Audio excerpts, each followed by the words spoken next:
aprovou hoje a ideia da comemoração do golpe de Estado de 64. Quer comentar esta decisão do Presidente? O Brasil tem hoje 13 milhões de pessoas desempregadas, 63 milhões de brasileiros estão com o nome negativado no sistema de crédito, inadimplentes. O Brasil tem 32 milhões de pessoas vivendo na informalidade, sofrendo todo tipo de humilhação. Anotamos nos últimos 12 meses oficialmente registrados 63.800 homicídios, 60 mil mulheres foram estupradas oficialmente no Brasil nos últimos 12 meses. O nosso presidente fez uma viagem absolutamente vergonhosa aos Estados Unidos, violentando princípios da nossa tradição, mais que secular. Nosso presidente está com familiares e ele próprio envolvido num conjunto de constrangedoras coincidências com milícias que estão por detrás da morte e na frente, os executores da morte de uma vereadora chamada Marielle, no Rio de Janeiro, e do seu assessor, o Gomes. O nosso presidente envolveu o Brasil numa escaramuça bélica com a Venezuela para fazer o serviço sujo do serviço de inteligência estrangeiros. O nosso presidente passou um vexame no Chile ao elogiar a ditadura Pinochet. O nosso presidente rompeu com o presidente da Câmara e inviabilizou o diálogo para tentar construir um ambiente em que o país possa amadurecer um conjunto de reformas. E, para não cansar mais os seus ouvintes, os seus espectadores, o que ele tem feito ao longo dessa grande quantidade de bobagens, de grosserias, de evidências muito chocantes do seu despreparo e da sua vocação nazifascista, misógina, homofóbica e tudo que há de ruim, ele procura distrair a opinião pública brasileira, criando fatos. Então, essa menção, a senhora veja com que atenção eu me dedico ao assunto, essa menção é apenas para tentar dar um fator de coesão ao bando dele, que também está perplexo pelo conjunto. Eu só dei alguns exemplos, podia cansá-la muito mais. Boa tarde, Ciro. Eu sou do Cafezinho. Eu gostaria de lhe perguntar, em relação à viagem do Bolsonaro aos Estados Unidos, ele também ameaçou a Venezuela, junto com os Estados Unidos, de ajudar os Estados Unidos numa possível invasão militar à Venezuela, além de ter cedido a base de Alcântara sem nada em troca. Gostaria de saber o que você pensa sobre esses assuntos. Bom, isso viola a Constituição brasileira, portanto está no campo da retórica. Não a entrega de Alcântaras, que eu também acho que viola, porque não se conhecem ainda os termos, mas a submeter à soberania de uma nação estrangeira, mesmo que amiga, fração do território nacional, é absolutamente inconstitucional. Por isso o Congresso Nacional Brasileiro já não aceitou o tratado anterior, que foi retirado de deliberação pelo presidente Lula. E é o que nós tentaremos fazer com esse assunto. Sobre envolver o Brasil numa escaramuça bélica, seja de que natureza for, também é inconstitucional. Dependeria de autorização do Congresso Nacional, mas o mais grave e mais constrangedor é que, neste momento, o assessoramento russo aos venezuelanos faz com que eu lhe afirme que parte importante do território brasileiro, do espaço aéreo brasileiro, está sob controle venezuelano, por uma bateria de mísseis terra-ar que o Brasil não tem e que os russos basearam ali. Veja bem, desde a Guerra do Paraguai é a primeira vez que o Brasil tem seu território, sua integridade territorial ameaçada. Obrigado, senhor. Sou Carlos do Brasil 247, minha pergunta vai num sentido um pouco diferente. Esses dias escreveu no Facebook acerca da prisão do Temer, falou que era arrepio da lei. Por mais que nós conhecemos o histórico do Temer, acredito que é uma resposta da Lava Jato à decisão do STF, ou a Lava Jato se tornou um poder paralelo hoje no Brasil? Eu não digo que ela virou um poder paralelo no Brasil, porque a Lava Jato tem prestado, ou prestou, é melhor que eu use esse termo verbal, prestou grandes serviços ao Brasil. É bom que, por mais que a gente sofra o trauma da prisão do presidente Lula, é bom lembrar que o Gedel Vieira Lima está preso, ex-ministro do Lula, ex-vice-presidente da Caixa Econômica Federal da Dilma, pilhado com 51 milhões de reais em espécie, em malas, dentro de um apartamento, está preso. O Eduardo Cunha, que foi presidente da Câmara com apoio do PT e da Dilma, e que foi confrontado pelo ex-ministro da Educação, Cid Gomes, e a Dilma optou por ficar solidária ao Eduardo Cunha junto com o PT, isso também está preso. Portanto, há um benefício da Lava Jato à vida brasileira, né? Por mais trauma que haja, por mais defeitos e usar, e eu cuidei de denunciá-los ao seu tempo, cada uma das vezes que aconteceu. Agora, nesse momento, eu não consigo avaliar, né, a motivação do juiz Bretas, mas consegui avaliar muito rapidamente, e declarei na mesma hora, a total fragilidade e o confronto absoluto com a lei, com a regra, com a Constituição brasileira do seu despacho. E eu disse que aquela prisão não se sustentava, apesar de ser talvez o político brasileiro que mais autoridade moral tem para denunciar que o senhor Michel Temer é um velho corrupto que merecia há muitos anos, há décadas, estar condenado e preso. Mas a pretexto de que ele merece, não é subtraindo o direito de defesa, respeito às regras que são universalmente acatadas, que deve se fazer uma civilização. Tenho duas perguntas, meu colega passou a pergunta para mim. Nesses 85 dias de governo do Bolsonaro, mostrou-se, como descreveu agora há pouco, inábil politicamente, só tem feito atrapalhadas. E o Mourão tem se vendido como o sensato, essa coisa que muitos de nós da esquerda como caem nesse conto. Acredita que a elite brasileira pode cansar do Bolsonaro muito rápido?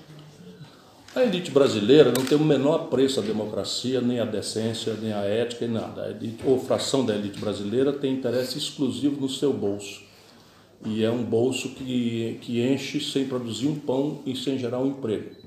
Na mais grave história de especulação financeira patrocinada pelo Estado brasileiro, prática que tem perpassado os últimos 3 presidentes da República, Dilma, Lula e Fernando Henrique Cardoso. Rigorosamente a mesma economia política. Só para você ter uma ideia, um governo de esquerda autorreferido como o do Lula deu 199 bilhões de reais de lucro líquido para os bancos, que distribuíram tudo isso para as respectivas famílias proprietárias sem pagar um centavo de imposto. O Brasil é o único país, junto com a Estônia, que não paga imposto sobre lucros e dividendos. Então, os bancos tiveram 200 bilhões de reais. Se quiser saber quanto é isso em euro, vamos dividir por 4. Nós estamos falando de 50 bilhões de euros que passaram do Estado brasileiro para os bancos, dos bancos para o bolso de 12 famílias, sem pagar um centavo. E isso perpassou governos que se autorreferiam como de esquerda. Boa tarde, sou o Ricardo do blog Portugal Online, oficial do canal do YouTube também. Desculpe, estou um pouco sem voz. O senhor mencionou aí Dá para cantar o fado. A falta do diálogo, né, com o Maia, no caso. Se o senhor tivesse sido eleito, como o senhor trataria essa situação? Eu sou um homem muito vivido, muito experiente. Eu não sei se conhece a minha história, mas eu já fui deputado estadual 2 vezes, uma de situação, outra de oposição. Eu já fui deputado federal mais votado do Brasil, que ali significa 667 mil votos.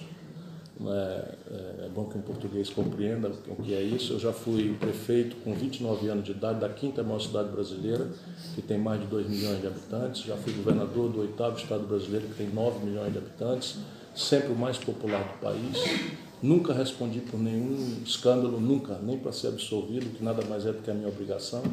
Mas em se tratando da conjuntura brasileira, eu estou lembrando isso para honrar assim, o meu país, para todo mundo saber que tem muita gente séria no Brasil, que essa crônica é só um momento muito ruim que nós estamos passando, mas isso vai ser superado.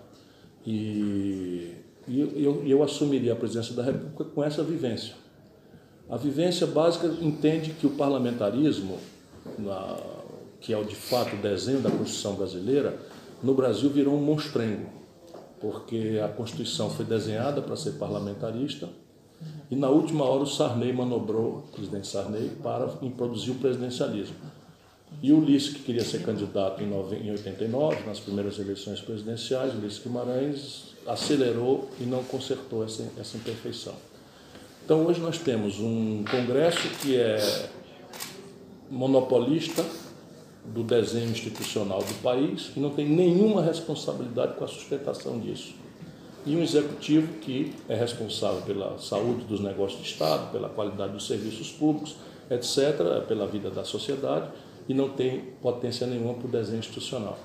Eu, deputado, assisti o país abrir mão de 70 bilhões de reais de receita num dia e 9 dias úteis depois aumentar a despesa em mais 70 bilhões de reais, nós estamos falando em 140 bilhões de reais, que dividido por 4 dá quase 40 bilhões de euros. Isso em 9 dias úteis é muito dinheiro no orçamento alemão, quanto mais no orçamento brasileiro. E isso tem que ser corrigido como? Tem que ser corrigido com o redesenho do Pacto Federativo.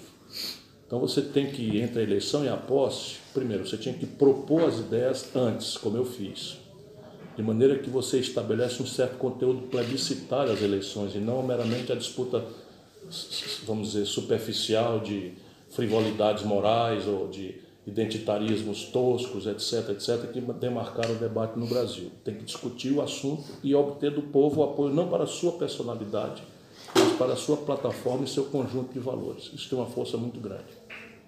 Segundo, propor na primeira hora. Então existe um hiato aí em que a força plebiscitária do presidencialismo permite ao presidente, na primeira hora, ter muita força. E essa força é decadente ao longo do tempo, como nós vamos examinar com Bolsonaro, só que nunca houve tal decadência em tal velocidade, que aqui é agravada pela estúpida imbecilidade do presidente da República. Imbecil é uma palavra portuguesa que está no dicionário, não é um palavrão, é uma pessoa desprovida de qualquer capacidade mínima de raciocínio lógico. É um tolo, basicamente. É um menino de 13 anos que imagina governar um país de 206 milhões de habitantes no olho do furacão pelo Twitter. Isso é uma coisa absolutamente chocante para mim dizer, mas é necessário que se diga. Então, em terceiro lugar, para além de propor antes, propor na primeira hora, fazer uma negociação de atacado via partidos políticos e governadores e prefeitos.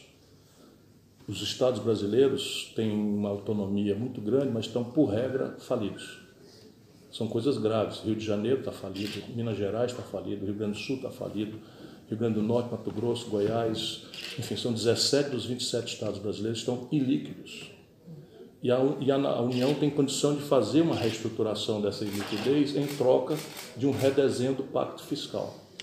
E esse redesenho do Pacto Fiscal, no caso brasileiro, pode perfeitamente ser feito contra uma minoria ínfima de interesses. Menos de 1% do eleitorado seria atingido se nós cobrássemos um tributo mais progressivo sobre grandes heranças. Menos de 1% do eleitorado seria atingido se nós cobrássemos, em linha com a melhor prática internacional, um tributo sobre lucros e dividendos empresariais, né? E se nós produzíssemos um modelo de capitalização para a previdência pública, vinculando este acervo de poupança ao investimento produtivo, porque o Brasil não tem mercado de capitais. A nossa Bolsa de Valores é um cassino, não raras vezes marcado pela fraude. Só para vocês terem uma ideia, em 2014 o Brasil estava com 4% de desemprego, crescendo a 4% ao ano, e a Bolsa de Valores estava em 44 mil pontos. Hoje o Brasil, né, está com o maior desemprego da história, a maior inadimplência da história, o maior colapso fiscal da história, sob o ponto de vista patrimonial e fluxo de déficit primário, o desemprego aberto, 13 mil indústrias fecharam nos últimos 3 anos, 220 mil casas de comércio fecharam nos últimos 3 anos e a Bolsa de Valores está em 100 mil pontos. Certo?